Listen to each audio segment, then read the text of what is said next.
Have you heard of the Kumite? Did you say Kumite? Uh-huh, the Kumite. There's a pundit, his name's Ryan Grimm, and something that he said before the debate was that Kamala Harris can't win the election today, but she can absolutely lose it. And I thought that was 100% spot on, because if you remember, it was literally one debate that took her completely out of the 2020 Democratic primary. So yeah, it was definitely possible for her to completely blow it, and I kind of expected that to happen. To be perfectly honest, that 2020 debate was so bad and it followed her so much that I honestly, up until Tuesday, felt that the Democrats would have a better chance if they dumped her right now and put Tim Walz at the top of the ticket, just because of the baggage from that debate. But I have to say that at the end of the day, I expected very little from Harris, and she did a little bit better than I expected. I expected more from Trump, and he fell way short, in my opinion. Disclaimer, first off, I'm not a political analyst whatsoever, and my opinion about the debate itself isn't going to be based on anything policy related, because hell, they didn't even get into it. They were too busy worried about their egos and bashing each other and trying to one up each other with, fuckery. But yeah, I told Mike before that I don't really care too much, and this is probably the wrong thing to say, but I'm not too interested in who wins, because my life is not going to change that much per se. But with that being said, I'm just let Trump run every 4 years, please, for content alone. I mean, you know what? And give him the illusion that you can win. Let's break the rules a little bit and just let him win. You can run more than twice. I just want him to run every 4 years, because this shit is awesome. Just some of the stuff that comes out that guy's mouth. And yeah, it's comedy. Well, it might be comedy. I do think that, contrary to the, your life won't change, I do think people's lives will change depending on who they vote for. And you watch policies, that's really what it is. But the effect isn't really today, and it really won't be January 20th as well. It's really for the years after. But, usually the term after. Generally, there's a lag to it. But as far as the debate goes, maybe Kamala couldn't have lost it, but she sure didn't lose it. I thought her performance was surprisingly well. I think she was well-spoken. I think she was calm. She baited him. She did. She baited him, and really everybody did. Even the moderators did a terrible job, in my opinion. But that didn't help. A little slant to it. It was obvious. It was very obvious, but when you have the three on one, you're never going to be the winner. But in this case, I think Trump was absolutely the loser. Yeah, and obviously, I mean, everyone knew going in that that the moderators were going to be swinging towards Harris, and Trump had to know that too. I mean, he had to come in prepared for that, and I kind of felt like he really didn't. But overall, with his conversation and the points that he was coming up with, I think Trump's biggest problem is he spends way too much time on Truth Social. It sounded like he was in a conservative echo chamber, and he was hitting the really conservative talking points, but he did nothing to convince the swing voter, the person that looks at both of them. He was kind of preaching to the choir. He's good at catering to his people, but you're right. The people that are on the fence, they're not quite sure. Honestly, the tantrums that were thrown probably could have swayed those people a little bit. She didn't do anything to hurt herself that night, but I think Trump probably did more harm than good for his own cause. And like I said, it had nothing to do with policy, because I don't think there was one question that was answered, to be honest with you, between the both of them. But yeah, I agree. Is you look at the possibility of that independent voter watching that debate, I don't think there's a winner there that as in a winner that the independent's going to go, man, this is great, because you got one opponent just throwing a temper tantrum. That was Donald Trump. We all know that. And then you have your other candidate that's up there talking about feelings. And there's not an America out here that is going to, feelings are going to lead us to prosperity. It's just not going to happen. So if you're looking for an independent vote, I think Trump failed miraculously. And if the independent is looking for feelings, then I think Kamala, won it hand and foot and went all in on that. And I will say that she acted more presidential if it was just a touch condescending, but then again, Trump's been condescending his entire life and has gotten away with it. That's the problem with the two-party system. Me and Mike talked about this, that's the downfall of having an independent or just a different party altogether. They never win. But then again, they're not marketed to win. It's a muse. It really is. And that's sad because, this is supposed to be land of opportunity. Well, if it's boiled down just to two people, well, then you get, it's boiled down to two people, and then it's boiled down to 7 swing states. Yeah. People say the Electoral College is bad because, they don't want New York and California and Chicago to run the country. Well, typically right now, I'll say that, your 7 swing states, or however many they are, I think it's 7, but that those swing states, they don't represent Texas, but they're deciding who's going to be the next president of the United States. Yeah, yeah, like for us, it's almost like, we live in Texas. We don't necessarily even have to vote. We know that Texas is going Republican regardless. Red all the way. Yeah. Unless it's Austin. If Austin becomes Washington, D.C., then it's, red. Red other than Austin. Keep Austin weird. Pretty much. Yeah, and it's been that way for forever. Texas has always been red, and you don't see it changing anytime soon. Hell, we're in the Bible Belt. It's just conservative all the way, just where we live, this region. But yeah, as far as the debate goes, I watched it because I knew it just would go left, per se. And yeah, she baited him with remarks, and it boiled over into some pretty outrageous claims. You hungry? Yeah. Fact check all you want. There's dogs out there in Ohio right now. And yeah. I had posted on Facebook a couple days ago, actually yesterday, I think, Jon Stewart on the Daily Show just dismantling Trump just because he flipped out over the dog thing. And yeah, it's just straight comedy at this point. It's sad at the same time, but it's humorous at the same time. It's just, I don't know what to make of it, to be honest with you. If I was one of those on the fence people, I didn't gain anything from this debate.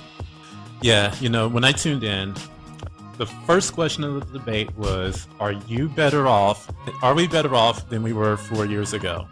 And I had a feeling that Kamala Harris wasn't going to answer the question because the answer is no. So she danced around and danced around and danced around. And then it went to Trump. And it went straight to the throat. And he starts talking about China and all this other stuff. I'm like, that's a layup. Yeah. All you had to do was say, no, we're not better off than we were 4 years ago. All you had to say, and he starts talking about all this other stuff. And it's like, he was all over the place. And then when he had the opportunities to really hit Kamala, he didn't. Like, you knew that she was going to bring up the indictments and the felony counts and all of that. And I kind of felt like he was like kind of shook by it, but it's like, you know what? This is your opportunity right now to go after her as a prosecutor, after her record as a prosecutor. Like, hey, you know what? I got 34 felony counts for mismanaging funds. Does that sound fair to you? Or does that sound like someone's taking advantage of the justice system? And then speaking of taking advantage of the justice system, didn't you keep people in jail longer than their terms for free labor? Didn't you do this, that, and the other as a prosecutor? Didn't you conceal evidence that kept a person on death row?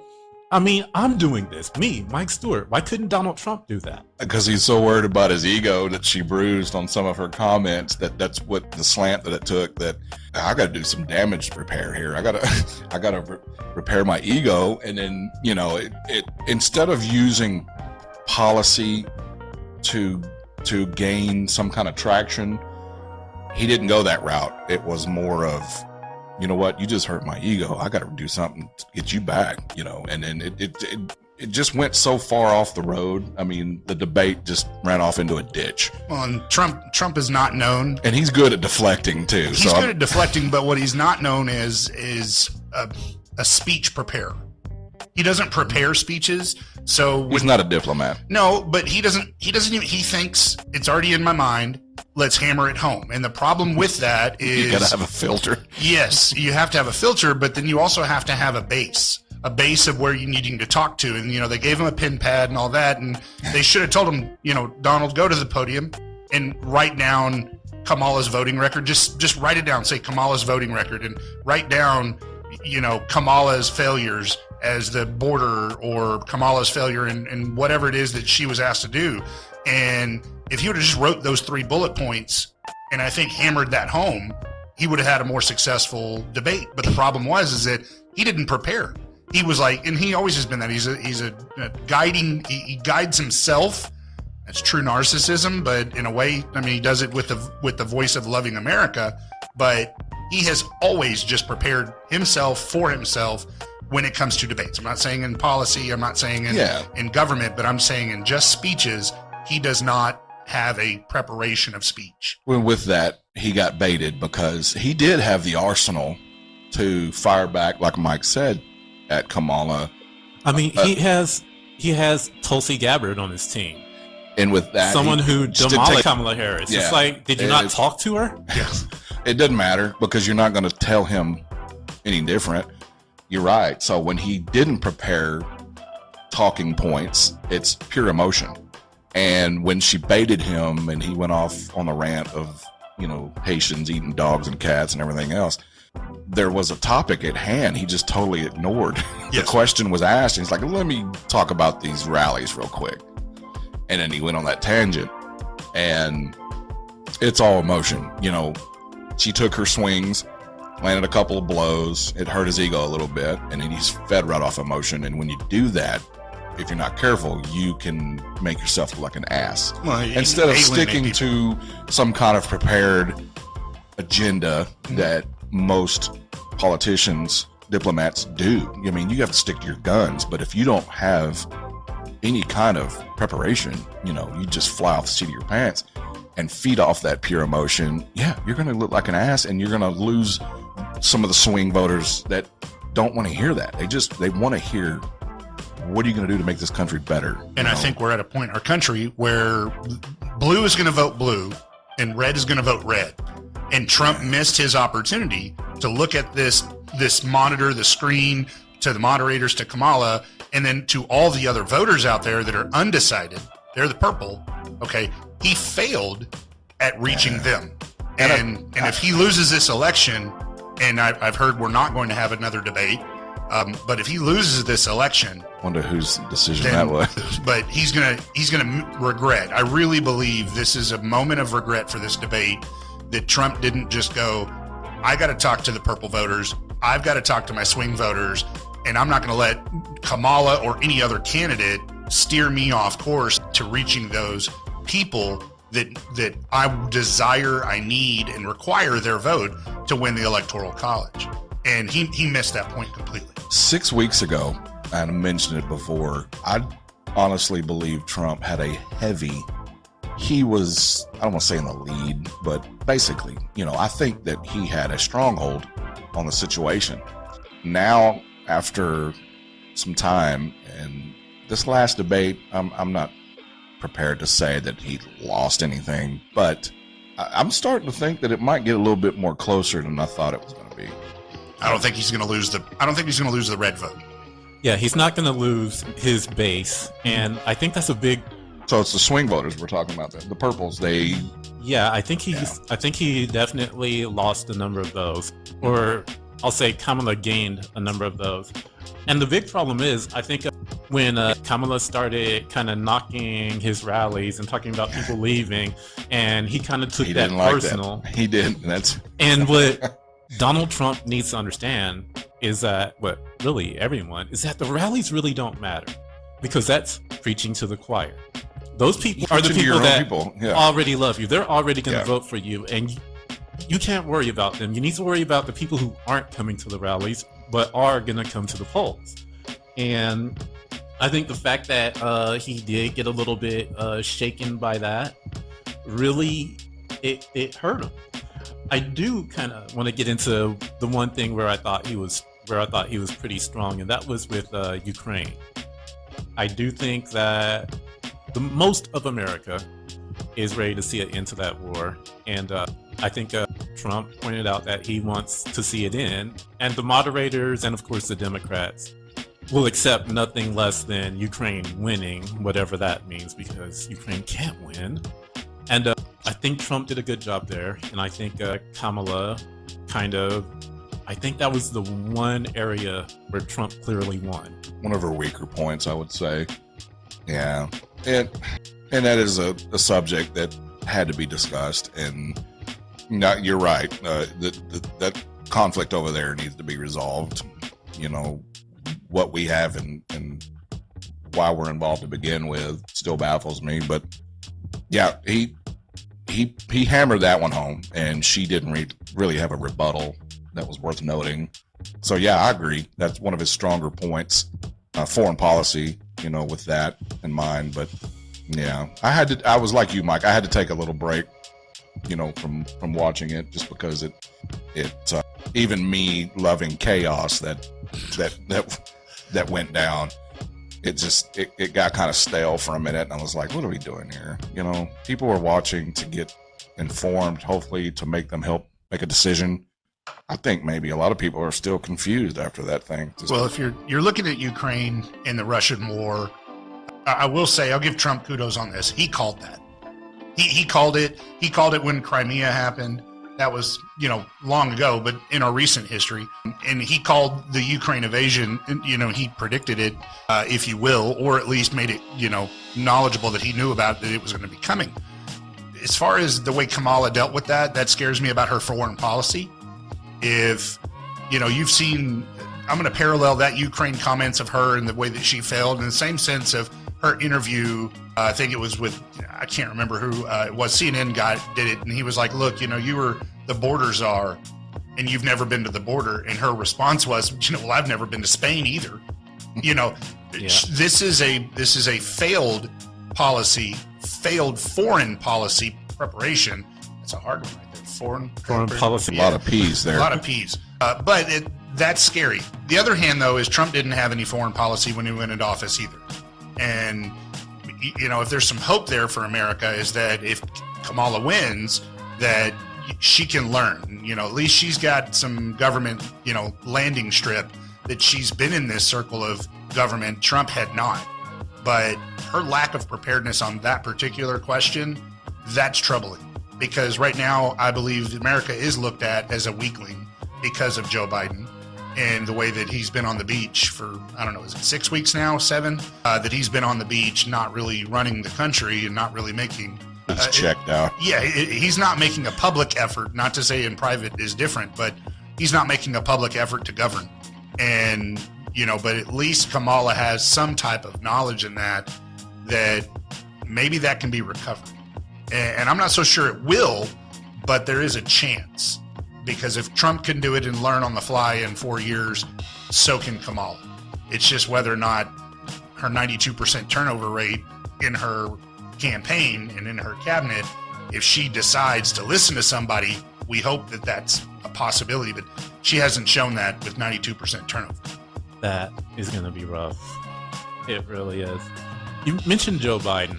And one of the things that came up, well, one of the things that Trump brought up that a lot of people do think is that he was actually forced out, that he didn't want out, and that he's actually kind of bitter and pissed off about it. Now, recently, there was a photo op where Biden was wearing the Trump hat, and does he of course realize what the hell he's doing? They're saying that, oh, you know, that was just joking or blah blah blah. People are looking too deep into it, but are they? Do you think he was sending a message a little bit, just in his own little way, or was he just that he is a little bit pissed about being crazy? Changed out? I hadn't thought of it that way. I hadn't either. You know, that he's trying to basically stick it to the Democrat man that pushed him out of the side, you know, pushed him off to the side. The other half of me believes in my heart that he doesn't really know anything, that he doesn't know what he's doing. That's what I'm leaning toward. You know, if they tell him to scratch his belly and pat his head, he's going to say, "Who's Pat?" Yeah. Where is he? Poor Joe. You know, and that's a scary moment right there. So I lean more towards the I don't know what I'm doing, and it's old man comedy. That, you ever had the old man where they just do something that is so wacky, and they think it's funny, and everybody else around them is not able to. They're reading the room, but the old man's not. And I think it was that moment right there. He just wasn't able to read the room. The 4 years took a toll on Joe. When they took a toll on any president, you ever see? Well, it was hard when you go in his age and condition. That way, yeah. And then the before and after any president, especially the ones that have 2 terms. I mean, Clinton looked like after 2 terms. He's a ghost. But yeah, Wacky Joe, it was time.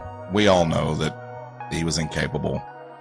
Now, some of us knew in 2020. And now he hit the time clock and he clocked out, and you hadn't seen much of him. He's just biding his time. Biden his time, no pun intended, until November hits when the election, and then of course January when the changing of the guard happens. But yeah, he's riding off in the sunset with his Trump hat that he probably don't even know he's wearing because he don't know what the fuck he is, and he's just he's Wacky Joe. Poor guy. I feel bad for him. His mental health is it's. What's the age difference between Biden and his wife? Sorry, Dr. Jill Biden, because we're supposed to call her that. But is it plus or minus 10 years, or is it plus or minus 5? Or because she, comparative from a health perspective and a vibrancy, she looks way perfect. Better. Yeah, way better. And if they're only, say, 3 to 5 years apart, I mean, to your point, man, that the White House is taking it from him. I mean, you might as well call the White House a dementor. It was like it's got to be to some degree. Daddy Bush and Barbara, how she looked so much older. Yeah. It was like he was dating his mom or something. She looked really old. I don't know what it is, man. I guess you go to 1600 Pennsylvania Avenue and you take residency there for 4 years. You're gonna age. It just took a toll not on him physically, but now it's mentally as well. And yeah, it's time. We've known it's time. Like Mike said, he knew it was in 2020. And we'll see. We'll see what happens with the next regime, who it's going to be. I'm interested. I mean, politics isn't really my strong suit. I'm more of a character-based kind of guy. That's why I enjoyed this debate, because it was chaos. And it was 2 egos slugging out at each other. And I don't think much anything got accomplished, to be honest with you. I do want to touch on one thing here. One thing that I thought really hurt Trump during this debate was when they went into abortion. Now, Trump was going to lose this one anyway, okay, because, he got Roe overturned, and the Republicans did pay a price for that, and you had to know that was coming. But it almost feels like he backpedaled a little bit too much. That's one of those touchy subjects. Yeah, you have to be careful how adamant you are when it comes to that subject, because it's a swing, especially with your purple people eaters. That's one of the subjects that's gonna really bite you, and you think about who you want as the next president. I can see him. Yeah, I got that too, that he backtracked just a little bit. Yeah, and he has to backtrack a little bit just because it's a unpopular thing. I mean, even a lot of Republicans. Is it so black and white though? That's the problem. There's so much gray. Yeah. And now you have people that are calling for a national ban on abortion, which J.D. Vance said that if that was voted on, that they would veto it, but Trump wouldn't commit to that. Does he wear eyeliner, by the way? Vance or Trump? Vance. Have you seen the pictures of him? I swear, it looks like Alice Cooper. Nah. Sorry, off subject. It's Midwestern eyelashes. It's very unsettling if you've looked the man in his eyes. It's like, now you got me. I'm gonna be looking deep into his eyes now. Prettiest eyes I've ever saw. It's very weird. That's the first thing I noticed about the man. Didn't listen to him. I just looked at him and like, yeah, no, I'm out. Yeah, I look at backpedaling on and not answering questions like that is, again, Trump's non-preparedness. Non-preparedness. And that's something that is going to resonate with him. I think it's a good choice that he doesn't do another debate. I don't think that it would do him well, because he's probably not even going to answer it if he gave him another second chance, lobbed the question up like a softball. what he's going to start doing is talking about 2016 or 2020, talking about those different He types. did spend a lot of time talking about the Obama administration, a lot of terms. Well, and is it possible though that all of these, Obama and Biden, are they the same on purpose, or are they similar on purpose? We had higher inflation with Biden, but we did have inflation with Obama. But the point of him not answering or backpedaling, preparation. He thinks he is the best speaker. He is the best speech. Best rallies in the history of politics. The best rallies ever. Yeah, It's I just love- amazing. This is huge. I love the confidence that he has, like, data to prove this shit. The history of politics. We have the best rallies. Yeah. He probably does have data on that. He might. I think there's one thing that stood out to me. The thing that I think of everything that happened during the debate, the thing that could have sunk Trump that day was when Obamacare came up. That was where that being unprepared really, really hurt him. And Kamala could have killed him right there, but she didn't. She couldn't pull it off. I But have concepts. yeah, concepts. She doesn't have the killer instinct. She that should have Trump does. railed him right there, and that would have been the end. I don't think Trump would be able to recover from that. The only time that he answered that question to move off of the heat that he was going to be getting was well, I'm not elected yet. Okay. But he, right then, and Brian, she doesn't have the killer instinct, because right then when he was like, I'm not president yet, she could have zinged him and said, you're never going to be president again. Could you imagine if she would have said that? Mic drop. I mean, seriously, that would have been, that would have been it. But his concept answer was, at one point, that was when I almost shut it down, because this was it was bad. She did have a couple one-liners that were But entertaining. the concept part, that was a hard fail. Yeah. Because it's like, okay, you say Obamacare is bad and you want to get rid of it, so you have something better? Well, yeah, when I come up with something better. Well, you had 4 years to do it, and you had 4 more years on the sideline where you could have came up with something better. What's your plan? I don't have a plan. I have a concept. Is basically how that sounded to me. It's like, well, then what the hell? I mean, It's kind of like the Mean Bosses moment, where you got the guy with the yarn and the tic tac or thumbtacks, and he's standing around doing that, like, I got all these. He could have been that master to say, not only do I have concepts, but we're going to implement them, and here are what they are. He just was. He's grasping at straws at that moment, because I think his unpreparedness. I hate to keep going and harping on that, but that's really the root of all of this.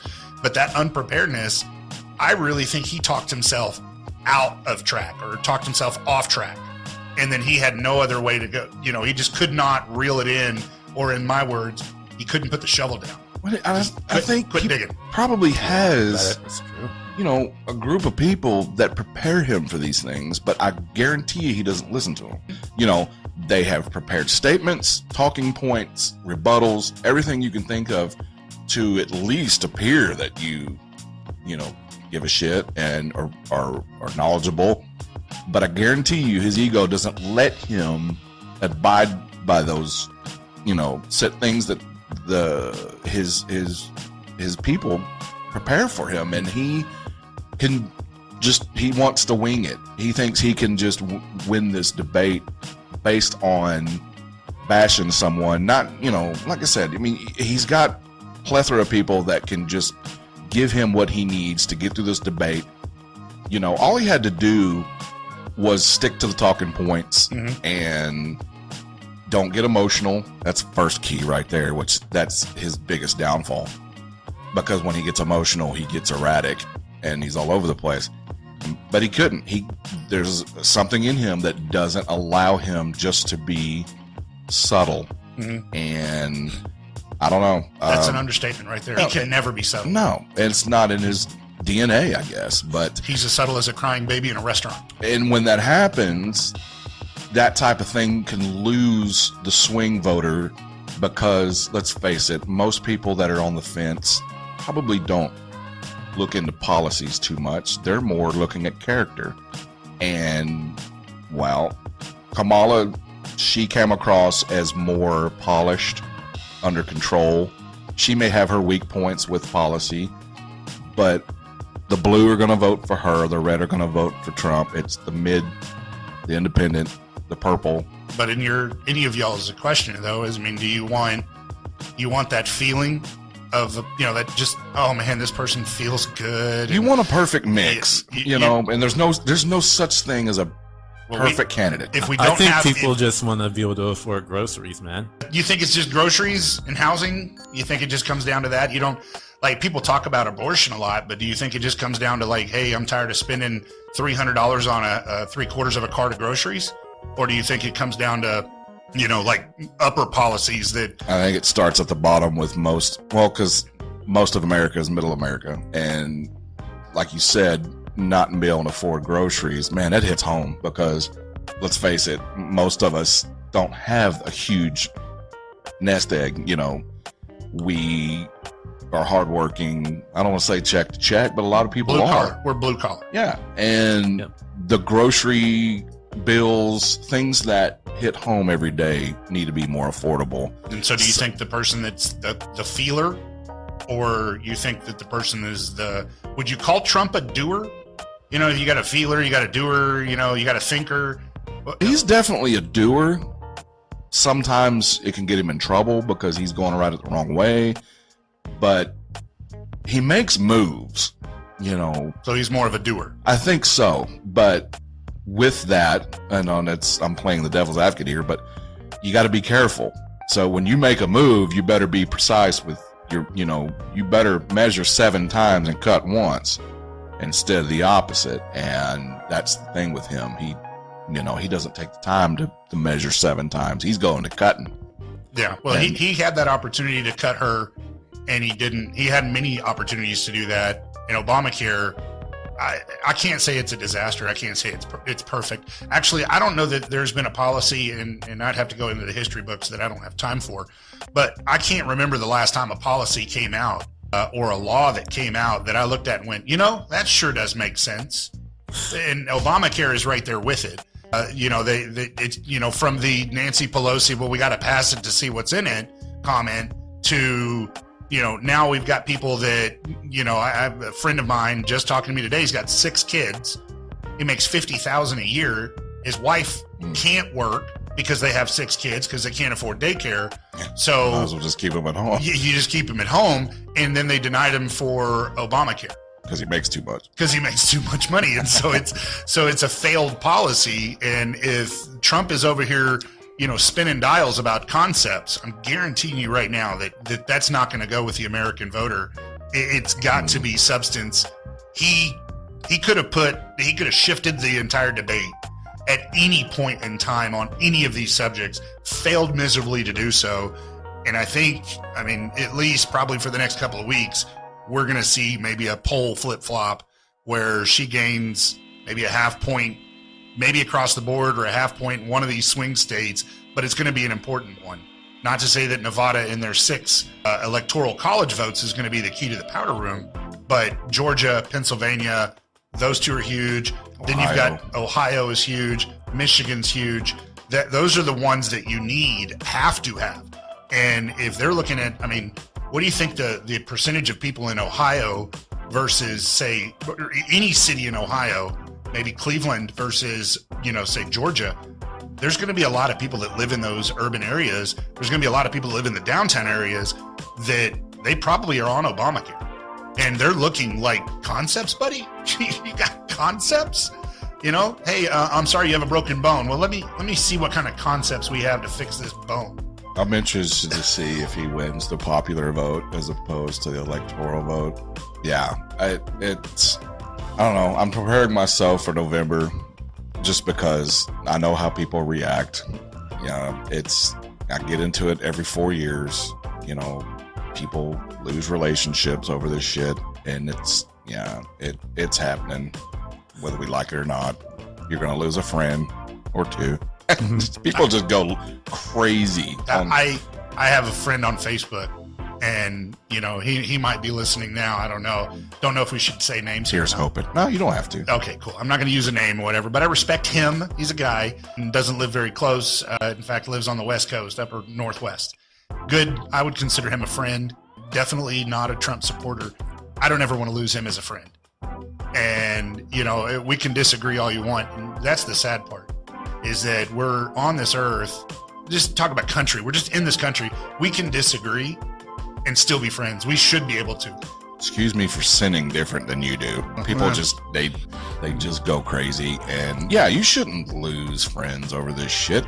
I mean, that's what makes America great to begin with, is the diversity of thought. And who knows, you might learn something if you just shut up for a second and listen. You don't have to agree with somebody, but to absorb their point of view, you could totally have a different outlook on something. It may not change your mind, but it could always change the way you look at something, your perception. And people they get so caught up on raw emotion of what they feel, and if you don't feel that way, then fuck you. And it's so barbaric, man. We turn into savages every 4 years. But here I am wanting Trump to run every 4 years because I enjoy the chaos. I don't know, but we say we really like reality TV, but what we really want is real reality TV. Well, there's a camera on us right now. This is not reality TV. Reality would be if you hide the damn thing and I don't know it's there, and you get pure me. Is that when you grab them by the hidden camera? Is that talk about 2016 or 15 or whatever it was? It's just, if it's a hidden camera, that's what's going to come out. That's true feelings. Real reality TV is not knowing the camera is pointed on you, because now I'm behaving myself right now in front of a few people. And are we censored? No. Not yet. Not yet. Because we're live. Yeah. But thanks to the genius of Mike, he'll go back and do some editing and. Well, I'm not gonna censor. Not censor, but yeah, we'll clean it up. Yeah, edit. I do want to say this when we were talking about opportunities that Trump had during this debate.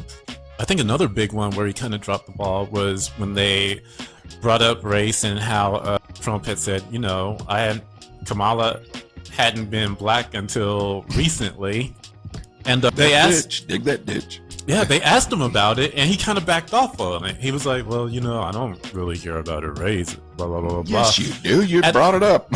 He should have leaned into it, because in a lot of ways, he's right. She was mostly identifying as Indian, and she didn't really start referring to herself as black until around 2020. Until she needed the Democrat vote. Yeah, and he should have dug in on that, and he said, yeah, it is relevant, and here's why. If she's saying she's Indian now, and she's focusing on that, and she's focusing on this now, it's just like when she was against fracking and now she's for it. And it's just like all the other things that she's flip-flopped on. If she can't even be consistent about her own race, what can she be consistent about? See, that's just me. That's just me, Mike Stewart, saying that. Debating if 101. I could come up with that, why couldn't he? Wow. And you're fulfilling the format, like, to the T. You got to remember who we're dealing with, though. Trump marches to a different beat. To a different drum, and you're not going to tell him otherwise. He's just going to handle this debate the way he handles it. I said, his handlers, they're shitting themselves the moment he goes off track. He's like, dude, we had pages and pages of material. Just stick to the topics. Nope. And it's going to cost him eventually. I don't know if he's going to lose this election, but it's going to be closer after this Tuesday. It's closer than it was, let's say, a week before. Yeah, he guaranteed that it's going to be close now. Yeah, I got a hot topic on this. Okay, I think Trump's scared to use the word black on that stage in that moment. I think he was scared to say black. I think he was scared to alienate the black population, the black American population. I think he was scared to own up publicly to that on that moment. Now, like in his rallies, he loves, black Americans. But I think in that moment he was scared, because I think he was so off course at that moment, the shovel moment there. Yeah. I think if she exploited that too, because she brought up the Central Park 5, the ad that he took out in the paper back then. Yeah, the Proud Boys. She blurted that out too. But I think in that moment he was so off track. I think he recognized, hey, I can't put this thought together right now. So You mean he had a gut check moment? And I think he did, and I think at that moment, that just in that moment, it's not he's entirely human after all. but I think in that moment he was going to say, I'm going to say something stupid here that's going to cause racial divide. So if I just talk about, I've already done enough of that. yeah, that I think he got scared and he was flustered. You could tell, but I really think I think that humanistic gut check hit him right there. And his only defense was, I don't care if she's black. I don't care if, she wants to be Indian. I agree with you, Mike. He should have leaned into it. And I think you bring up a very solid point. You're now changing your voice inflection. It's been caught on camera. It's been caught on audio. She's done that while she was in Georgia. Then she changed again when she went out to the Midwest in Minnesota. She adapts. She's a chameleon, and I think he should have leaned into that. Look, you can be a chameleon. She plays to the crowd. When you're doing Black your people are rallies. out there. How black do I need to be today? Well, okay, and there it is. But Yeah. I mean, that would have been that would have been a hot mic moment right there. If he said, "How black are you today?" That would have been a hot mic moment. But I'm telling you, I just think in my gut he was scared in that moment, and maybe that's a promising sign because he really does value the American. Racist and racial thoughts have no. I mean, if I ever found out Trump was a true racist, I would never vote for him. I don't even care if his policies were on point. If he's racist, he's out. And I think he had that moment where I think he thought to himself, I'm already flustered. I'm already upset. I guarantee his heart rate had to have been 140. And I think he just knew, I better shut up right now. He didn't help his cause. Did you see the quote from him about executing? During the debate? The Central Park 5 deal, right? No. It was, I don't even think it was during the debate, actually. It was at a rally about how illegals coming into the country, of course, his numbers are always millions. They fact check that. It's not millions daily. Well, yeah, millions daily. We'd have half the earth in America by Yeah, now. millions daily. I don't want to misquote here, but he said they will be executed, the people that are here illegally.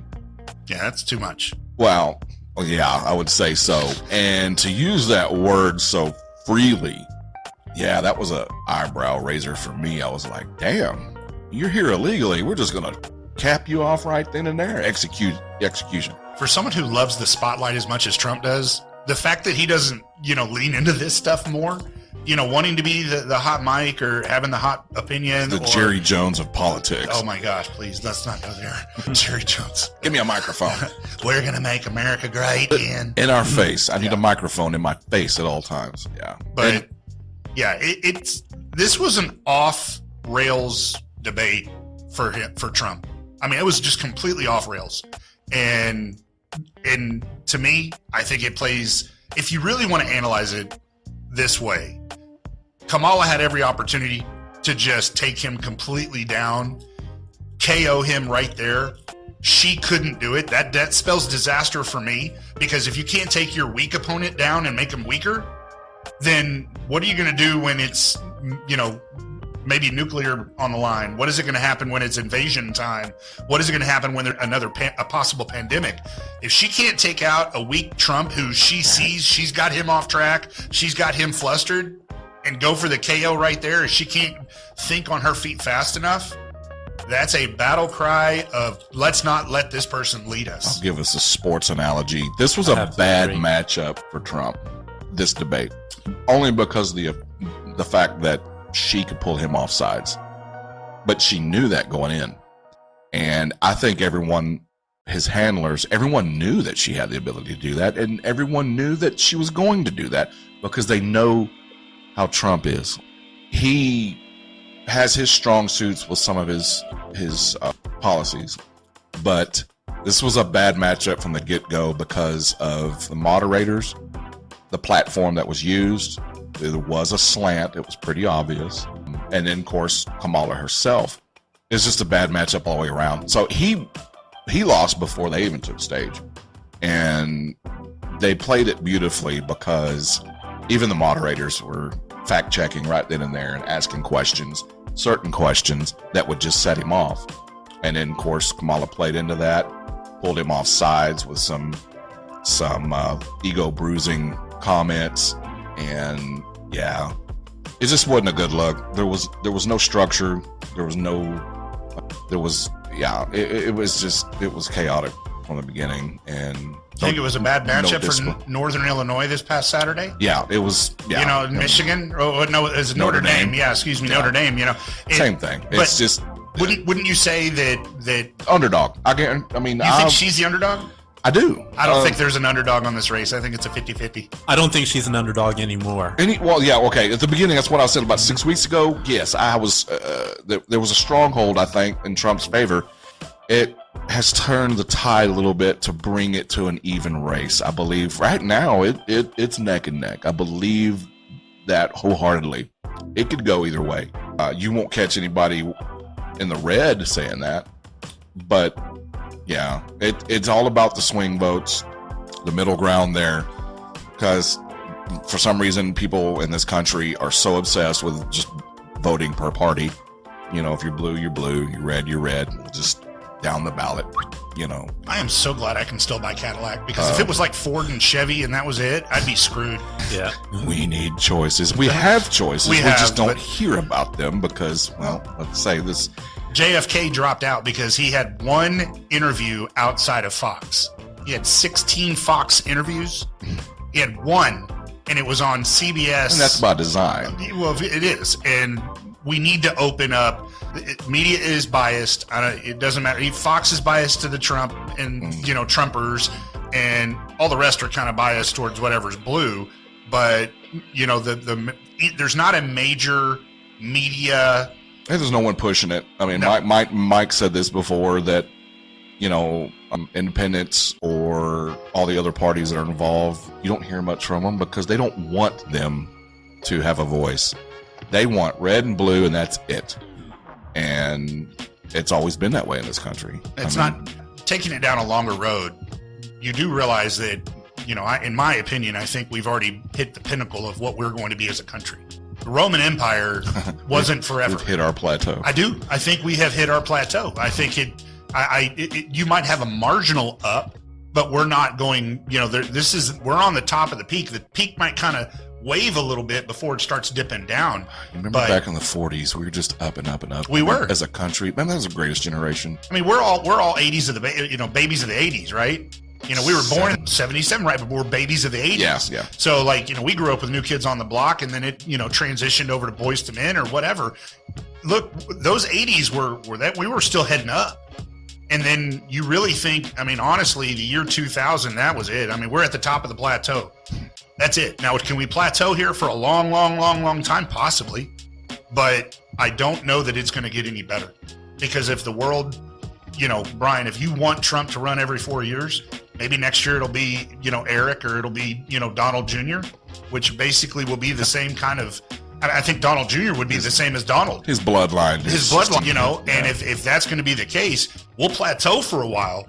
But I don't think there's, at least in I would say my not so distant future, but my future of my life, I cannot envision a moment where I can say, my gosh, look at the way we've grown. We haven't. My gosh, look at this. It's idiocracy. We're headed that way. We're not growing. We're spending more money. Our bank accounts, the inflation's growing. You know, how much dollar is circulated is growing. But that doesn't mean we as a country are growing. That's it. I mean, it takes unity. And, you know, that's one of the other subjects with this candidate, Trump. You know, I can say it. There's no promoting of unity in his voice, you know. And I kind of have to push back on that one. I think in 2024, there has been a bit of that. I think that pulling RFK Jr. and Tulsi Gabbard into his camp, those are a big deal because, I mean... He had to, though. I mean, they ground him. But, I mean, there are a lot of Democrats, I mean, that were more in line with Gabbard and RFK than with Harris and the Clinton side of things, and Trump pulling them over is a big deal. At the same time, I personally, if there's one reason why I can never support Kamala Harris, It's because Dick Cheney endorsed her. Dick Cheney is the reason I started voting for Democrats. But can you trust anyone with that name, Dick Cheney, anyway? I mean, Well, I wouldn't trust him with a gun. that's below the belt. That's where it landed too, right? Below the belt. No, I agree with that. Pun intended. The reality, and this is something I've been thinking about for the last, really since the debate, and so it's very short time, but I've really been mulling it over. I don't think we're in a two-party system. I think it's inside Republicans, there's two parties. There's Trump, and then there's conservative. And then I think inside of the Democrat, there's progressive, and then there's moderate. Now, it's still inside the blue bubble, and it's still inside the red bubble. If you broke that out, maybe more of the Trumpers go independent, more of the full right go their way. Then you got your moderate blue, Do you think which is your Kennedy moderates. Your two parties are getting closer and closer? No, well, that's a hard question to answer. It is. really is. But, I do think that we're in a position to where I think Democrats just need to call themselves out as progressives. That's fine. Be the progressive party. But, pulling things back in, is Trump gathering more unity with Tulsi Gabbard? Yes. Is he gathering more unity with Robert F. Kennedy Jr.? Yes. But are those two people that he just pulled in progressive left, or are they more moderate? And I think it's going to be moderates. And it is somewhat unity, but I think Democrats look at Tulsi as always been a conservative Democrat. Tulsi was more of I wouldn't call her a conservative Democrat. Maybe a moderate Democrat. I would say that she was, as a Democrat, she was actually pretty progressive. Actually, her big platform as a Democrat was her positions, her anti-war positions. Like, I think she put a lot of focus on foreign policy, but most of her domestic stuff, it was almost just copying Bernie Sanders, which is one of the reasons why I kind of had issue with her now, is because, it's one thing to be pissed off at the Democratic Party because they completely screwed her. But she's also flipped on a lot of her positions on a lot of things that I remember because I was following her back then in 2019 when she was running as a Democrat. It's like, okay, well, you were here back then and now you're here. And it's like, okay, you're just trying to get in with the Republicans now. And it's like, I don't even know who you are anymore. That was a problem to me. RFK, I feel, has been consistent. He is more moderate. Now, in my opinion, when I look at the two parties, I think we're looking at almost two different things. I feel like the Democrats and Republicans, the establishment Democrats and Republicans, are becoming closer and closer and almost indistinguishable. But the Democrat and Republican voters are getting further and further apart. Like, I feel like the pundits, the journalists, the activists on both sides, they're the ones that are splitting. Because the Democrats are still, they're not nearly as progressive as Republicans make them out to be. And the same can be said for the Republicans on the other side. I feel like we have this neoliberal establishment, which is filled with Democrats and Republicans. And then we have a couple of fringes that really don't matter. And I think that right now, Trump represents kind of the only, or the closest thing we have to a populist. But it's like barely. I agree. I don't know. I get tired head when it comes to, sorry, I got distracted. But yeah, we're going to find out. And like I said before, it's probably closer than people would like to admit, but it's going to be an interesting, take here in about, what are we talking about? 6 weeks? Yeah, 50 something days. Yeah, 2 months. But do you think that Trump, as a populist who didn't win the most votes, can be the populist? Most votes would be the most popular, and Trump, even in 2016 and then again in 2020, didn't receive the most votes. Well, so, according to him, notwithstanding that, but yeah. Can he be the populist or the man that is most popular? I just think he's our time Ronald Reagan. Just not from a political standpoint, but from a celebrity standpoint. And that makes him popular, but I'm not sure that he's the populist right now. amongst whatever, fringes of portions of government or even political party. I'm just not sure that he's a populist because he's not well loved. This is where I get. Well, when I call him a populist, I'm not necessarily speaking of his actual popularity as far as numbers or whatnot. It's more that he's kind of the voice that is outside of the establishment.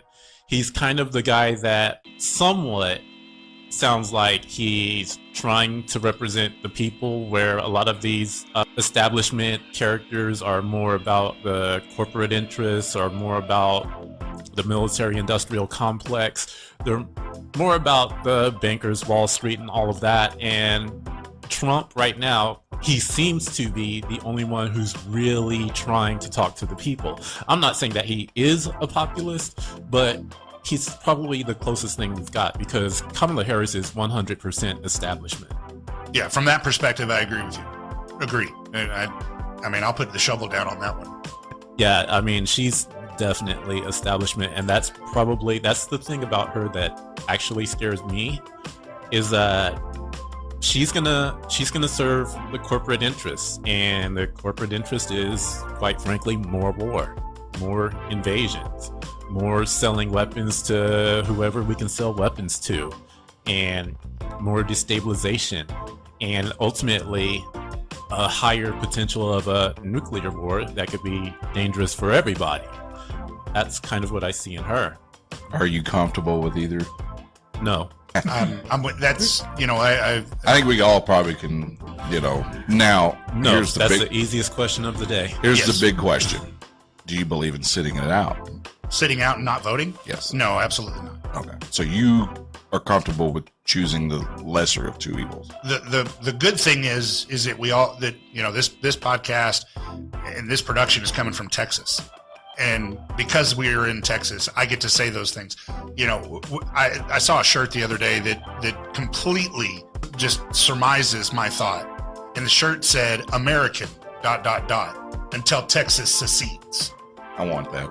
And I want that on a shirt. Yeah. And that's why I don't sit out, because, we can still govern our state, and we can still vote for the people that run our state.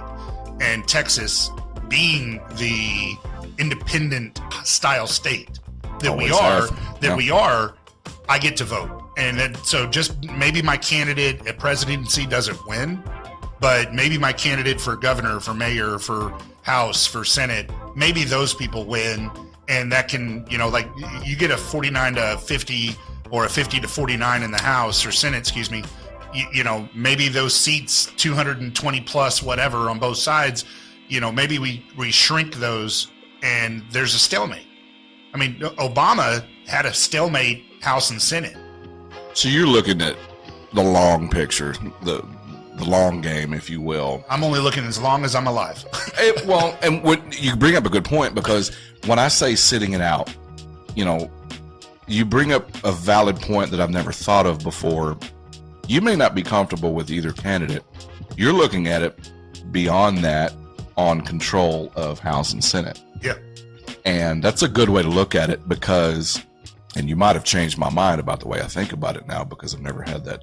See, this is how it works. You listen to someone's opinion, you might learn something. Now, I've never been comfortable at just voting because it's my civic duty. If I'm not comfortable with either candidate, I've never been opposed just to say, you know what, I'm not comfortable voting.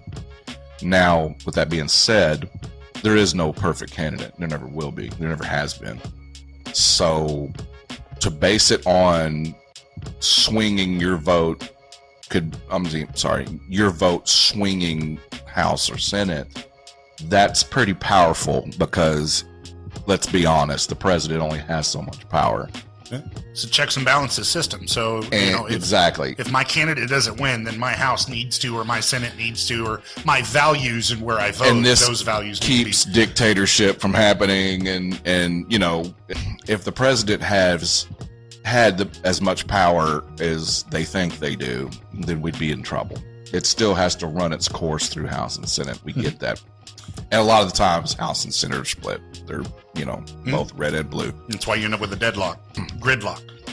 And sometimes I wonder if that's by design to make sure that nothing ever happens. Well, think about who we've had in the presidency before. I mean, you're right. I mean, that's the safety net of some jerk off that's behind the podium trying to run the world. I'm not naming names, but someone that just has their hand on the trigger at all times. You do have the safety net of the House and the Senate, and if your vote may not change the president being elected or not, maybe your vote can swing the House and the Senate, which in turn are probably more important than the president itself. In they're the ones that the president's just a face. Okay, everyone has to have a face. The country has to have a face. We get that. But he also has the final signature. If he vetoes the veto part of it, but whatever he puts in place still has to be approved by the House and Senate. So he has the power to say no, but he doesn't have the power to say yes. You know what I'm saying? If Biden wrote an executive action right now closing the border permanently, closing it, making it completely impassable. It still has to be passed, though. No, he can write by executive action. Saying that's dangerous to me. No one should have that much power. Mike, am I correct on that, right? He can write an executive action. Today. Yeah, he can do it today, because what happened when Biden took office is he eliminated the executive order that Trump had in place because what Trump did is he took not only the Homeland Security, then he took the National Guard, and he sent both. And that, you can write that and say, you know what, we're now going to get the Army National Guard, and we're getting the state troopers, we're getting Border Patrol, and we're getting, the DHS, and all of you all are going to person should have that much authority. Well, he that's how he does it with executive action, and also conversely, that's how Biden wiped it away. Here's a hot opinion. That's why a woman doesn't need to be president. Okay, I'm just kidding. But no, just for one person, you see where I was going with that. Don't you knew how to off emotion. Yeah, well, I kind of murmured off the radar there because my wife might watch this. It was a joke, sweetie.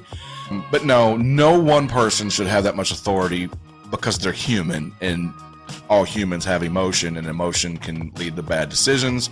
And if they have the authority just to say, screw with the House and Senate, say, I'm putting my foot down, this is going to happen, that's scary to me. And I know it's real, but it can't perverse what that power is. Cannot perverse a law. The power cannot change the law, but what it can do is add more support or more manpower. It could also raise awareness. Yeah. So it's not perverting the law or changing the law. It is simply saying, look, it's enhancing the law. It is enhancing it. Yeah. And so, there are laws that, that's why they call them illegal immigrants. Used to be illegal aliens. Now we're calling them border crossers. Isn't it funny how our language has changed over the years? Oh, yeah. That executive power cannot create or change a law. So, yeah, I don't mind that person because it's still limited power. Or else you have a figurehead, which is, you talk about a figurehead in like England. A monarchy. You got a monarchy that they make it king. Yeah. But they still have, secondary personnel. And Parliament has to, Yeah, but if Queen, King, Prince wanted to rule, and then who's in charge over there now? Oh, what's his name? King. Yes, he's king now. Yeah. And his wife is no longer Queen Regent or whatever. Say Prince Albert. That's a different type of hardware. What the hell's the guy's name? King Charles. Charles, thank you. With his ears, he's listening. By the way, yes. From of them. Oh, I hope he listens to this. No, he don't need to get on the internet to do that. He can just anyway. Yeah, it's crazy, and I've learned something today, and thank you for that because I was limiting myself in the way I thought about not being comfortable with a candidate. Well, you got to look past that.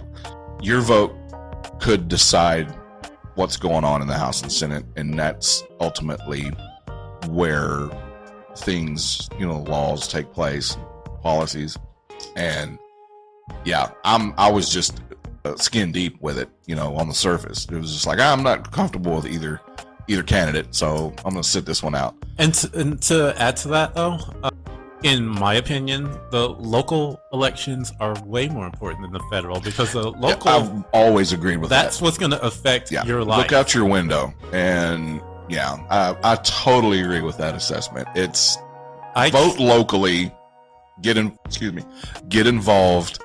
That's what's going to affect you more than anything else is your local, authority. And I care way more about who the mayor is than I do about who the president is. Now, when it comes to certain things like a war and major issues, yeah, it's important. I don't want to make it sound like I'm completely diminishing the president, but for the things that happen in my everyday life, I mean, yeah, it's the local stuff that matters to me. Mayor and governor.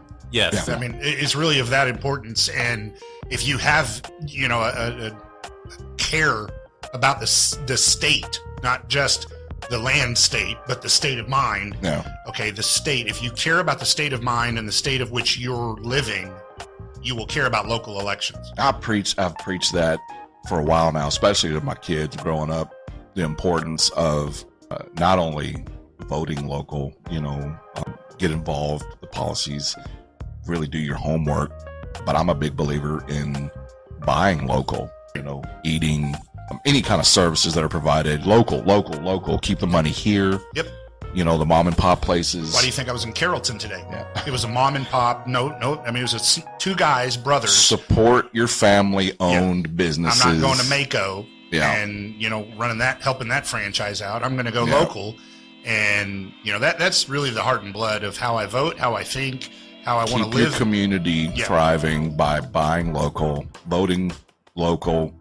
All this other stuff that goes on in the country, man, it'll play itself out. But Mike's right. Take a bigger stance in your community before anything else.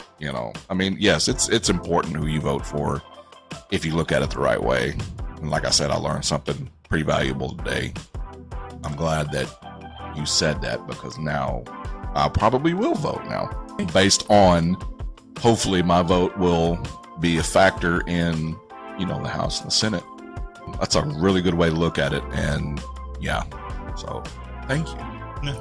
Well, hey, man, you guys got any final thoughts on this before we wrap it up? No, man. I know we spent this whole time on politics, which, we all can agree that it can get cringy from time to time. But it's good to have these discussions because it may not be people's strong suit or more comfortable talking about things like this.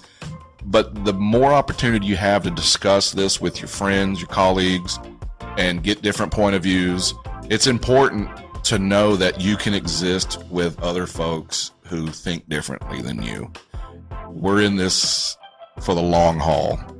There's going to be different opinions you're going to encounter every day. Learn to deal with it respectfully, and so we can coexist.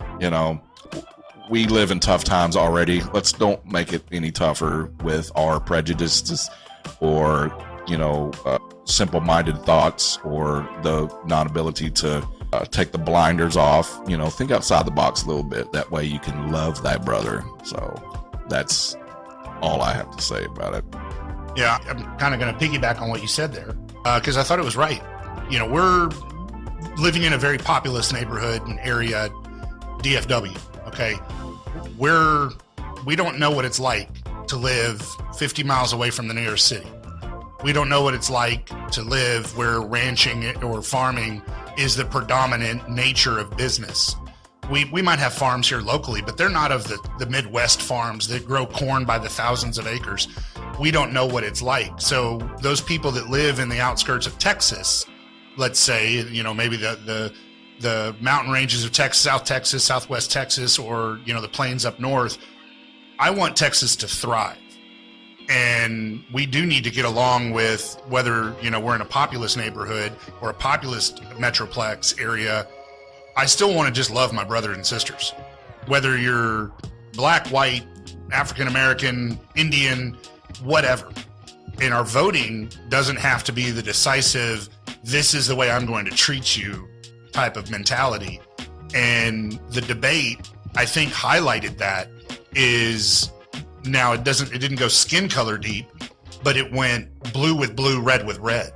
And we really have to, and there's been a lot of politics, both Democrat and Republican, say, I choose not to vote for a person based on their political affiliation. It has to be, I need to look at the policies and say, does this make me as an American better? Does it make me as better? And we need to, whether it's a debate, whether it's a town hall, whether it's a rally or the vote, I think we need to start looking at our lives. Is X candidate or is X candidate's policies going to make my life better or worse? And in that, if you want to vote differently than I vote, okay, fine. Let's go live these 4 years and let's see how it is. And then when the 4 years is over, if it was bad for me and better for you, at least one of us got risen up. Yeah. At least one of us is rising up, because then if you rise and I'm still friends with you, you'll help me rise. And we forget that as Americans, as fellow Americans, fellow countrymen, we forget that. Is it when one rises, we all rise. And as long as there's good people in the society that will always say, hey, you know what? I rose up, man. It's time to help you rise up. And we forget that. I think it's very decisive to say you're blue and I hate you, or you're too far left, or you're too far right. Sadly, it happens more often than not. It does. So my hope is, no matter where it's the debate, like I said, all the rallies and all that, we just need to look at it. Are we better as a country? Yes or no? It doesn't matter how you vote. I don't care how you vote. If we're better, great. If we're not, common sense, folks, we're not better. Gas was almost $4 a gallon. We weren't better. Milk is as much as what it was as a movie ticket 5 years ago. We're not better. I'll take that gallon of milk, because cereal's good. So, that type of thing. So, yeah, all in all, it's a good chat session. Great time with you guys. Oh, man. Hey, we should have him on more often. This was a serious, more playful than this usually. Or at least I try to be. I think I unrailed it with I don't watch horror films. So, Mike, you got a horror film that I should be watching for homework? Not off the top of my head. Yeah. We'll get into it off air. Let him know. Give him give him a list. Well, hey, today's Friday the 13th, so Get into it. I've only seen the very first one. The original. Oh, you poor soul. yeah, the first one was terrible. Yeah, let's see. The scariest movie I've ever watched is The Exorcist. See, I'm a big believer in I'm not getting into that. Yeah. But yeah, good movie. And But yeah, if we need to get into more lighter topics next time. no, I would love to it's a come good back. change of pace Yeah. because me and Mike we're playful, but we can get serious if we have to. Oh, And we had to touch the debate because that's the hot topic right now. So man, I appreciate y'all. Likewise. Good insight. Good insight. Really. Well, hey, man, let's get out of here. And thanks for hanging out with us, and thank everyone who was watching. And Have a safe, happy Friday 13th. yep, we'll see you.